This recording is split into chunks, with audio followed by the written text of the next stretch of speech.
This is episode 161 of Pausing on the Prophets, and today we are looking at Isaiah 27, 7 through 9.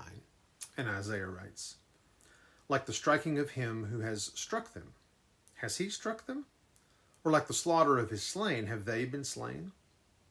You contended with them by banishing them, by driving them away. With his fierce wind he has expelled them on the day of the east wind. Therefore through this Jacob's iniquity will be forgiven. And this will be the full price of the pardoning of his sin, when he makes all the altar stones like pulverized chalk stones, when Asherim and incense altars will not stand."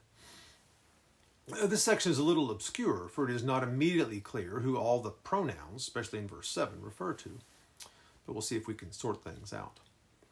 One might be wondering how the wonderful vineyard of the preceding verses is going to come about, seeing how much of what Isaiah has said so far concerns the people's sins.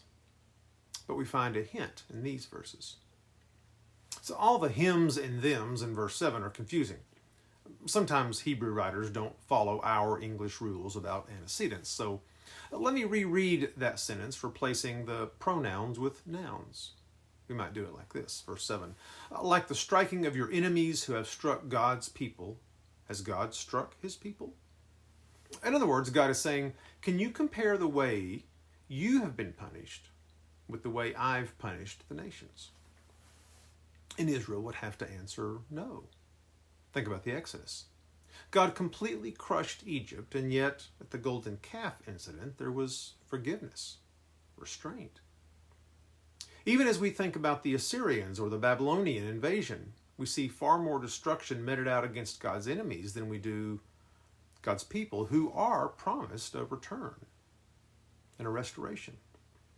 Yes, God did judge his people, but it was always with compassion, and it is through this compassion that, Isaiah says, Jacob's iniquity will be forgiven, as we read in verse 9. You see, Isaiah only hints in these early chapters of what will become clearer later on.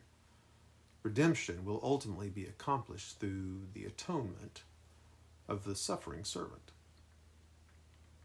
But for now, we see God's grace toward his people and his ultimate judgment toward his enemies, as we see the pulverized altar stones and the Asherim poles torn down.